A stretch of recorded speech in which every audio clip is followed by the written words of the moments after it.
रूस और इजराइल के बीच में इतने बातचीत खराब हो गए हैं कि रूस ने कहा है कि इसका तो कोई रक्षा करने का कोई अधिकार ही नहीं बनता है, क्योंकि ये तो ऑक्यूपाई है, ये तो फिलिस्तीन पे कब्जा कर रहे हैं और कब्जा किए जा रहे हैं। इसका तो कोई अधिकार रक्षा खुद का रक्षा करने का कोई अधिकार ही नहीं, इसका तो कोई देश ही नहीं है, तो रक्षा करने का अधिकार क्या है।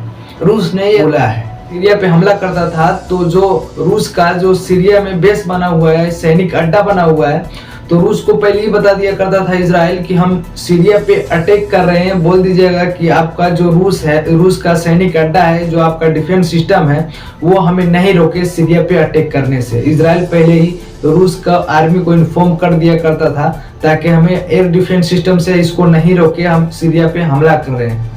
रूस का जो सैनिक अड्डा है सीरिया में उसको नहीं बता रहा है और इजराइल फटाफट अटैक किया जा रहा है, वो भी बड़े बड़े हमले किए जा रहे हैं सीरिया पे। और जो वहाँ सीरिया में जो रूस का सैनिक अड्डा है उसको कोई भी इन्फॉर्म या कोई भी तरीके की लेटर नहीं भेजा रहा है और नहीं कोई कॉल पे बात किया जा रहा है, उसके बावजूद भी फटाफट अटैक किया जा रहा है बिना बताए हुए, बिना कोई एग्रीमेंट का।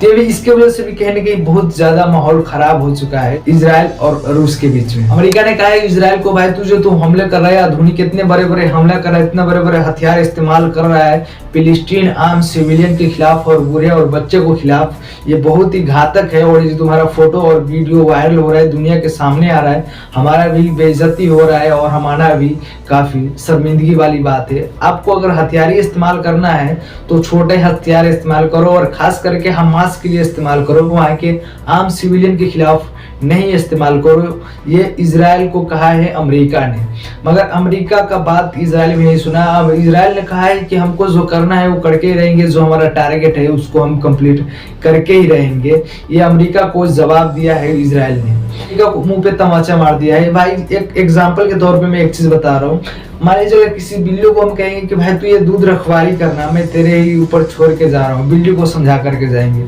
हमारे जाने के बाद वो बिल्ली दूध पिएगा, रखवाली नहीं कर सकता है। सेम टू सेम यही कांड हो रहा है अमेरिका और इजराइल के बीच में। इजराइल को समझा रहा है अमेरिका, मगर एक भी बात सुनने को तैयार नहीं है।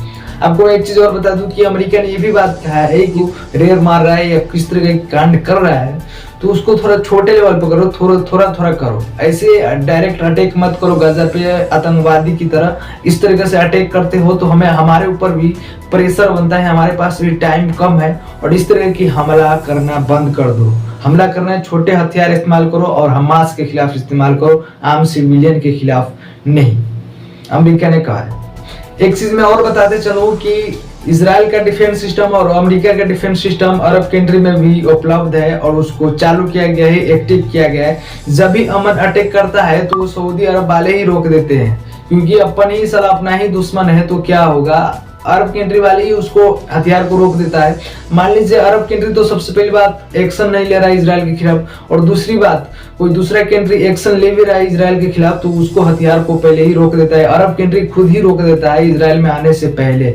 तो बताओ यार, अपना ही गद्दार निकल जाए तो फिर क्या हो सकता है। आपको ये बता दूं कि यमन ने अटैक किया था, ये बहुत ही बड़ा अटैक किया था, जो बहुत ही ऊपर किया था, जैसे कि सऊदी अरब या कोई भी कंट्री उसको नहीं रोक सकता, आयरन ड्रोन या डिफेंस सिस्टम से नहीं रोक सकता है, बहुत ही ऊपर था उसका हथियार।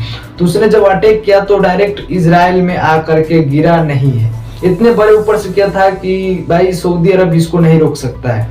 तो इजराइल में जो डिफेंस सिस्टम अमेरिका का जो टॉप लेवल का है वो इसको कंट्रोल किया है, वो इसको डिस्ट्रॉय किया है, नहीं तो आज तो इजराइल का कुछ न कुछ तहस नहस हो ही जाता 100%।